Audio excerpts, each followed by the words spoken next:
Livre des Nombres, deuxième partie. Chapitre 5.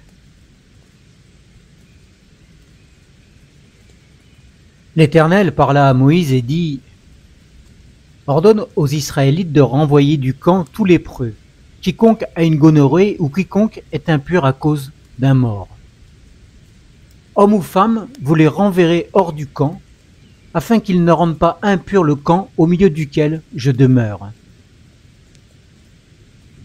Les Israélites firent ainsi. Ils les renvoyèrent hors du camp. Les Israélites firent ce que l'Éternel avait dit à Moïse. L'Éternel parla à Moïse et dit : Parle aux Israélites. Lorsqu'un homme ou une femme commettra envers un être humain l'un des quelconques péchés par lequel on se rend infidèle à l'égard de l'Éternel, et qu'il se rendra ainsi coupable, il confessera le péché qu'il a commis, restituera ce capital mal acquis, en y ajoutant un cinquième, et le remettra à celui envers qui il se sera rendu coupable. Si l'homme lésé n'a pas de répondant à qui l'on puisse restituer l'objet mal acquis, la restitution de cet objet mal acquis sera due à l'Éternel, au sacrificateur, outre le bélier expiatoire avec lequel on fera l'expiation pour le coupable. Toute offrande prélevée consacrée par les Israélites appartiendra au sacrificateur à qui elle sera présentée. Chacun aura pour lui ce qu'il consacre, et ce qu'il donne au sacrificateur appartiendra à ce dernier. L'Éternel parla à Moïse et dit : Parle aux Israélites et tu leur diras : Si un homme a une femme qui se détourne et lui devient infidèle, si un autre homme a des rapports sexuels avec elle et que la chose soit cachée aux yeux de son mari, si elle s'est souillée en secret, sans qu'il y ait de témoins contre elle et sans qu'elle ait été prise sur le fait, si le mari est saisi d'un esprit de jalousie et s'il est jaloux de sa femme qui s'est souillée, ou bien qu'il s'est saisi d'un esprit de jalousie et s'il est jaloux de sa femme qui ne s'est pas souillée, cet homme amènera sa femme au sacrificateur et apportera en oblation pour elle un 10e d'épha de farine d'orge. Il n'y répandra pas d'huile et n'y mettra pas d'encens, car c'est une offrande de jalousie, une offrande de souvenir qui rappelle une faute. Le sacrificateur la fera approcher et la fera tenir debout devant l'Éternel. Le sacrificateur prendra l'eau sainte dans un vase de terre. Il prendra de la poussière sur le sol du tabernacle et la mettra dans l'eau. Le sacrificateur fera tenir la femme debout devant l'Éternel. Il découvrira la tête de la femme et déposera entre ses mains l'offrande de souvenir, l'offrande de jalousie. Le sacrificateur aura dans sa main les eaux amères qui apportent la malédiction. Le sacrificateur fera jurer la femme et lui dira : Si aucun homme n'a couché avec toi, et si, étant sous la puissance de ton mari, tu ne t'en es pas détourné pour te souiller, que tu sois innocenté par l'effet de ces eaux amères qui apportent la malédiction. Mais si, étant sous la puissance de ton mari, tu t'en es détourné et que tu te sois souillé, et si un autre homme que ton mari a eu des rapports sexuels avec toi, et le sacrificateur fera jurer la femme avec un serment d'imprécation et lui dira : Que l'Éternel te livre à l'imprécation et au serment au milieu de ton peuple, que l'Éternel fasse dépérir tes flancs et enfler ton ventre, et que ces eaux qui apportent la malédiction entrent de tes entrailles pour te faire enfler le ventre et dépérir les flancs. Et la femme dira : Amen, Amen. Le sacrificateur écrira ces imprécations dans un livre, puis les effacera avec les eaux amères. Il fera boire à la femme les eaux amères qui apportent la malédiction, et les eaux qui apportent la malédiction entreront en elle pour produire l'amertume. Le sacrificateur prendra des mains de la femme l'offrande de jalousie, il fera devant l'Éternel le geste de dédier l'offrande, et il la présentera sur l'autel. Le sacrificateur prendra une poignée de cette offrande comme mémorial, et il la brûlera sur l'autel. C'est après cela qu'il fera boire les eaux à la femme. Quand il aura fait boire les eaux, si elle s'est souillée et si elle a été infidèle à son mari, Les eaux qui apportent la malédiction entreront en elle pour produire l'amertume. Son ventre enflera, ses flancs dépériront, et cette femme sera en imprécation au milieu de son peuple.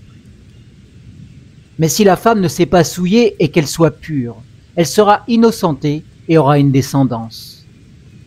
Telle est la loi sur la jalousie, pour le cas où une femme sous la puissance de son mari se détourne et se souille, et pour le cas où un mari saisi d'un esprit de jalousie est jaloux de sa femme, le sacrificateur fera tenir la femme debout devant l'Éternel et lui appliquera cette loi dans son entier. Le mari sera reconnu innocent, mais la femme portera le poids de sa faute. Chapitre 6. L'Éternel parla à Moïse et dit : Parle aux Israélites et tu leur diras : lorsqu'un homme ou une femme se séparera des autres en faisant vœu de naziréat, pour se consacrer à l'Éternel, il s'abstiendra de vin et de liqueur forte. Il ne boira ni vinaigre fait avec du vin, ni vinaigre fait avec une liqueur forte. Il ne boira aucun breuvage tiré des raisins, et il ne mangera ni raisins frais, ni raisins secs. Pendant tout le temps de son naziréat, il ne mangera rien de ce qui provient de la vigne, depuis les pépins jusqu'à la peau du raisin. Pendant tout le temps de son vœu de naziréat, le rasoir ne passera pas sur sa tête jusqu'à l'accomplissement des jours pour lesquels il s'est consacré à l'Éternel. Il sera saint. Il laissera pousser librement les cheveux de sa tête. Et pendant tout le temps qu'il a consacré à l'Éternel, il ne s'approchera pas d'une personne morte. Il ne se rendra pas impur pour son père, sa mère, son frère ou sa sœur à leur mort, car il porte sur sa tête la consécration de Dieu. Pendant tout le temps de son naziréat, il sera saint pour l'Éternel. Si quelqu'un meurt subitement près de lui et que sa tête consacrée devienne ainsi impure, il se rasera la tête le jour de sa purification. Il se la rasera le 7e jour. Le 8e jour, il apportera au sacrificateur 2 tourterelles ou 2 jeunes pigeons à l'entrée de la tente de la rencontre. Le sacrificateur sacrifiera l'un comme victime pour le péché et l'autre comme holocauste, et il fera pour lui l'expiation de son péché à l'occasion du mort. Le naziréen sanctifiera ainsi sa tête ce jour-là. Il consacrera de nouveau à l'Éternel le temps de son naziréat et il offrira un agneau d'1 an en sacrifice de culpabilité. Les jours précédents ne compteront pas parce que son naziréat a été souillé.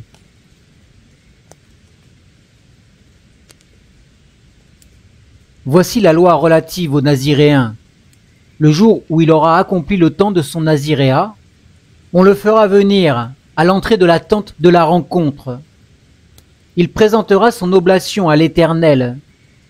Un agneau d'1 an et sans défaut pour l'holocauste, une brebis d'1 an et sans défaut pour le péché, et un bélier sans défaut pour le sacrifice de communion. Une corbeille de pain sans levain, de gâteaux de fleurs de farine pétris à l'huile et de galettes sans levain arrosées d'huile, avec leur offrande et leur libation. Le sacrificateur présentera ses offrandes devant l'Éternel et il offrira la victime pour le péché et l'holocauste. Il offrira le bélier en sacrifice de communion à l'Éternel, en plus de la corbeille de pain sans levain. Le sacrificateur présentera l'offrande et la libation. Le naziréen rasera, à l'entrée de la tente de la rencontre, sa tête consacrée. Il prendra les cheveux de sa tête consacrée et il les mettra sur le feu qui brûle sous le sacrifice de communion. Le sacrificateur prendra l'épaule cuite du bélier, un gâteau sans levain de la corbeille et une galette sans levain. Il les déposera entre les mains du naziréen après qu'il aura rasé sa tête consacrée. Le sacrificateur, devant l'Éternel, fera le geste de les dédier. C'est une chose sainte qui appartient au sacrificateur en plus de la poitrine qu'on dédie et de la cuisse qu'on prélève. Ensuite, le naziréen pourra boire du vin. Telle est la loi relative au naziréen qui fait un vœu. Telle est son oblation à l'Éternel pour son naziréat, outre ce que lui permettront ses ressources. Il accomplira ce qui lui est ordonné pour le vœu qu'il a fait, selon la loi de son naziréat. L'Éternel parla à Moïse et dit : Parle à Aaron et à ses fils et dit : Vous bénirez ainsi les Israélites, vous leur direz : Que l'Éternel te bénisse et te garde. Que l'Éternel fasse briller sa face sur toi et accorde sa grâce. Que l'Éternel lève sa face vers toi et te donne la paix. C'est ainsi qu'ils mettront mon nom sur les Israélites, et je les bénirai. Chapitre 7. Lorsque Moïse eut achevé de dresser le tabernacle, il l'oignit et le consacra avec tous ses ustensiles. De même que l'autel avec tous ses ustensiles. Il l'éloignit et les consacra. Alors les princes d'Israël, chefs de famille, présentèrent leur offrande. C'étaient les princes des tribus, ceux qui avaient présidé au dénombrement.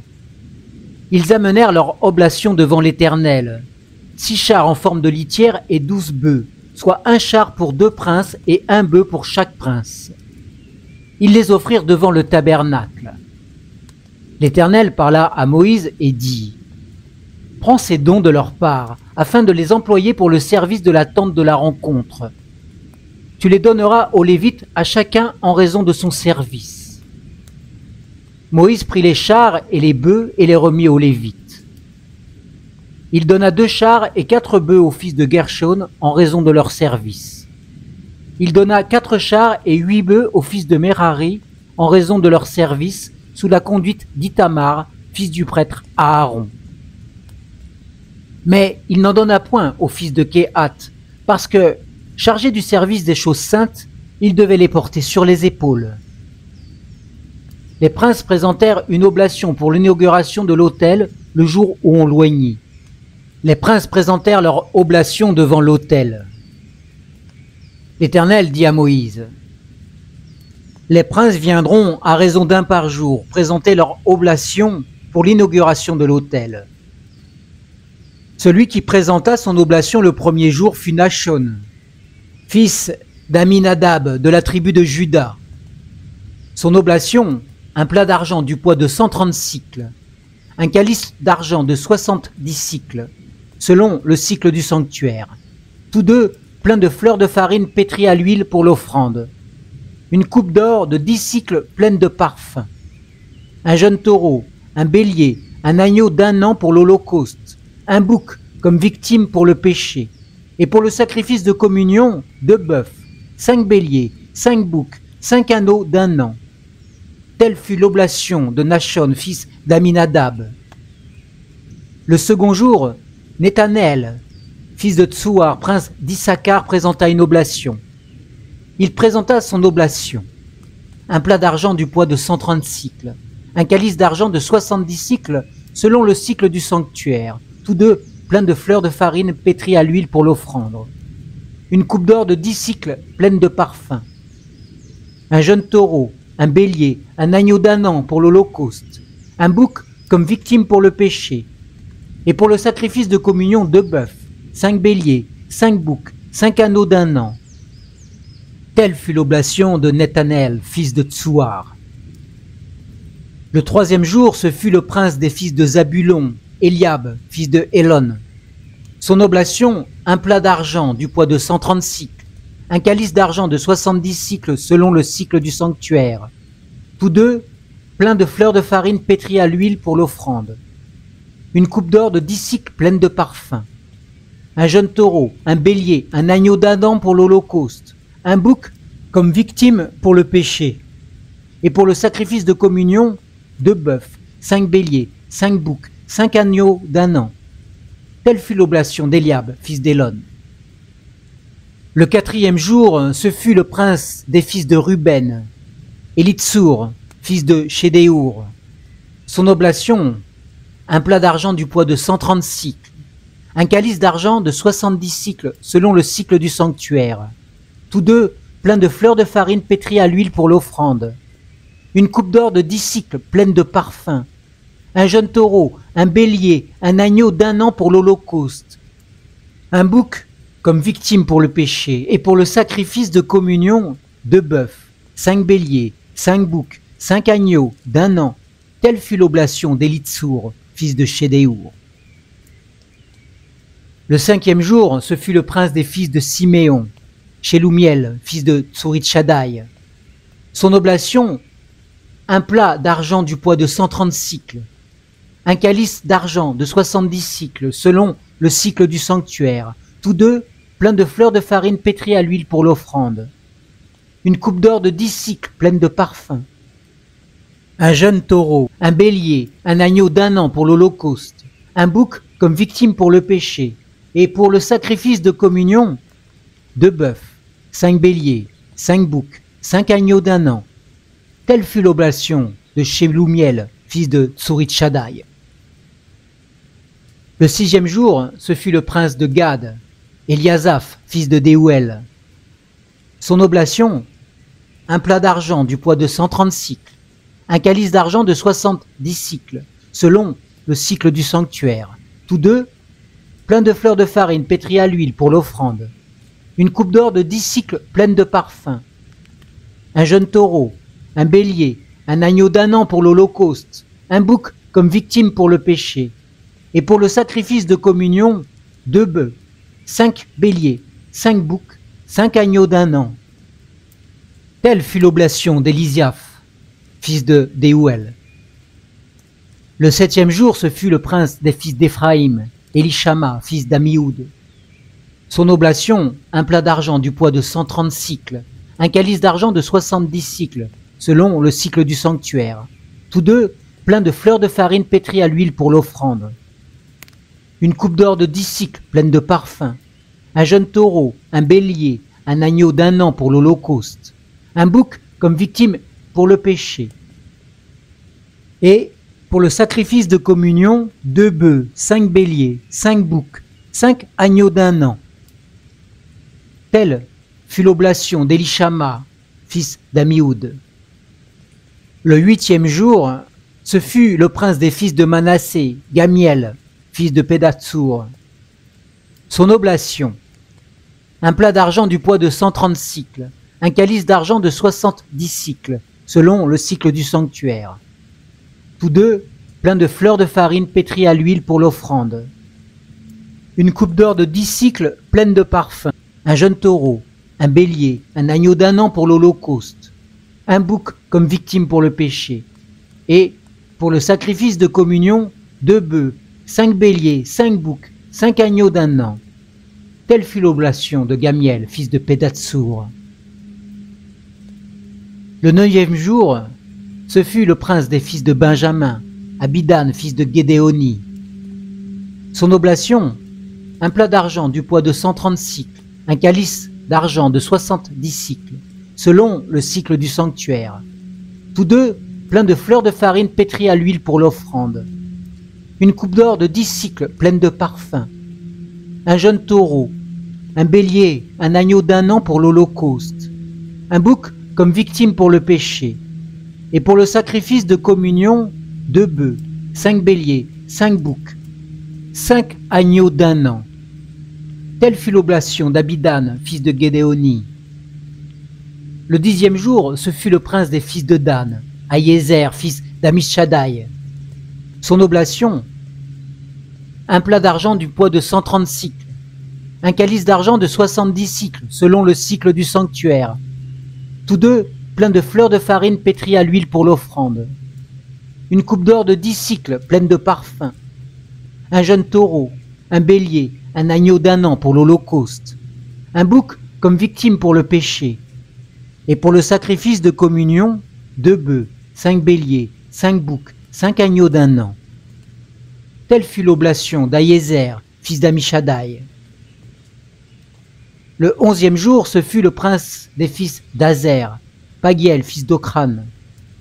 Son oblation, un plat d'argent du poids de 130 cycles, un calice d'argent de 70 cycles, selon le cycle du sanctuaire. Tous deux pleins de fleurs de farine pétries à l'huile pour l'offrande. Une coupe d'or de 10 cycles pleine de parfums. Un jeune taureau, un bélier, un agneau d'1 an pour l'holocauste, un bouc comme victime pour le péché. Et pour le sacrifice de communion, 2 bœufs, 5 béliers, 5 boucs, 5 agneaux d'1 an. Telle fut l'oblation de Pagiel, fils d'Ocran. Le 12e jour, ce fut le prince des fils de Nephtali, Aïra, fils d'Enan. Son oblation, un plat d'argent du poids de 130 cycles, un calice d'argent de 70 cycles, selon le cycle du sanctuaire, tous deux pleins de fleurs de farine pétries à l'huile pour l'offrande, une coupe d'or de 10 cycles, pleine de parfums, un jeune taureau, un bélier, un agneau d'un an pour l'holocauste, un bouc comme victime pour le péché, et pour le sacrifice de communion, 2 bœufs, 5 béliers, 5 boucs, 5 agneaux d'un an. Telle fut l'oblation d'Aïcha, fils d'Enan. Tels furent les dons des princes d'Israël pour la dédicace de l'autel le jour où on loignit. 12 plats d'argent, 12 calices d'argent, 12 coupes d'or. Chaque plat d'argent pesait 130 cycles et chaque calice 70 cycles, ce qui fit pour l'argent de ces ustensiles un total de 2400 cycles selon le cycle du sanctuaire. Les 12 coupes d'or pleines de parfums, à 10 cycles la coupe selon le cycle du sanctuaire, firent un total de 120 cycles pour l'or des coupes. Total des animaux pour l'holocauste, 12 taureaux, 12 béliers, 12 agneaux d'un an avec les offrandes correspondantes, 12 boucs comme victimes pour le péché. Total des animaux pour le sacrifice de communion, 24 bœufs, 60 béliers, 60 boucs, 60 agneaux d'un an. Tels furent les dons pour l'inauguration de l'autel après son onction. Lorsque Moïse entrait dans la tente de la rencontre pour parler avec l'Éternel, il entendait la voix qui lui parlait du haut du propitiatoire placé sur l'arche du témoignage, entre les 2 chérubins, et il lui parlait. Chapitre 8. L'Éternel parla à Moïse et dit, « Parle à Aaron et tu lui diras, « Lorsque tu placeras les lampes, les 7 lampes devront donner leur lumière vers le devant du chandelier. » Aaron fit ainsi. Il plaça les lampes sur le devant du chandelier comme l'Éternel l'avait ordonné à Moïse. Voici comment le chandelier était fait. Il était d'or massif. Jusqu'à son pied et à ses fleurs, il était battu d'or. L'on avait fait le chandelier d'après la vision que l'Éternel avait donnée à Moïse. L'Éternel parla à Moïse et dit, « Prends les Lévites du milieu des Israélites et purifie-les. Voici comment tu les purifieras. Fais sur eux une aspersion d'eau pour le péché, qu'ils fassent passer le rasoir sur tout leur corps, qu'ils nettoient leurs vêtements et qu'ils se purifient. Ils prendront ensuite un jeune taureau avec l'offrande correspondante de fleurs de farine pétries à l'huile, et tu prendras un autre jeune taureau comme victime pour le péché. Tu feras approcher les Lévites devant la tente de la rencontre et tu assembleras toute la communauté des Israélites. Tu feras approcher les Lévites devant l'Éternel, et les Israélites poseront leurs mains sur les Lévites. Aaron fera devant l'Éternel le geste de dédier les Lévites de la part des Israélites, et ils seront consacrés au service de l'Éternel. Les Lévites poseront leurs mains sur la tête des taureaux, et tu offriras l'un comme victime pour le péché et l'autre en holocauste à l'Éternel, afin de faire l'expiation pour les Lévites. Tu feras tenir les Lévites debout devant Aaron et devant ses fils, et tu feras le geste de les dédier à l'Éternel. Tu sépareras les Lévites du milieu des Israélites, et les Lévites m'appartiendront. Après cela, les Lévites viendront faire le service de la tente de la rencontre. C'est ainsi que tu les purifieras, et que tu feras le geste de les dédier. Car ils me sont entièrement consacrés au milieu des Israélites. Je les ai pris, moi, à la place des premiers-nés de tous les aînés parmi les Israélites. Car tout premier-né parmi les Israélites m'appartient, tant parmi les hommes que parmi les animaux. Le jour où j'ai frappé tous les premiers-nés dans le pays d'Égypte, je me les suis consacrés. Et j'ai pris les Lévites à la place de tous les premiers-nés parmi les Israélites. J'ai donné les Lévites à Aaron et à ses fils au milieu des Israélites, pour qu'ils fassent le service pour les Israélites dans la tente de la rencontre, pour qu'ils fassent l'expiation pour les Israélites. Ainsi, les Israélites ne seront frappés d'aucune plaie, parce que les Israélites se seraient approchés du sanctuaire. Moïse, Aaron et toute la communauté des Israélites firent à l'égard des Lévites tout ce que l'Éternel avait ordonné à Moïse à leur sujet. Les Lévites se purifièrent et nettoyèrent leurs vêtements. Aaron fit devant l'Éternel le geste de les dédier et il fit l'expiation pour eux afin de les purifier. Après cela, les Lévites vinrent faire leur service dans la tente de la rencontre sous la surveillance d'Aaron et de ses fils, comme l'Éternel l'avait ordonné à Moïse touchant les Lévites. L'Éternel parla à Moïse et dit : « Voici ce qui concerne les Lévites. Depuis l'âge de 25 ans et au-dessus, tout Lévite entrera en fonction pour faire le service de la tente de la rencontre. À partir de l'âge de 50 ans, il cessera ses fonctions et ne servira plus. Il assistera ses frères dans la tente de la rencontre pour prendre ce soin de ce qui est remis à leur garde. Mais il ne fera plus de service. Tu agiras ainsi à l'égard des Lévites pour ce qui est remis à leur garde. » Fin de la seconde partie du livre des Nombres.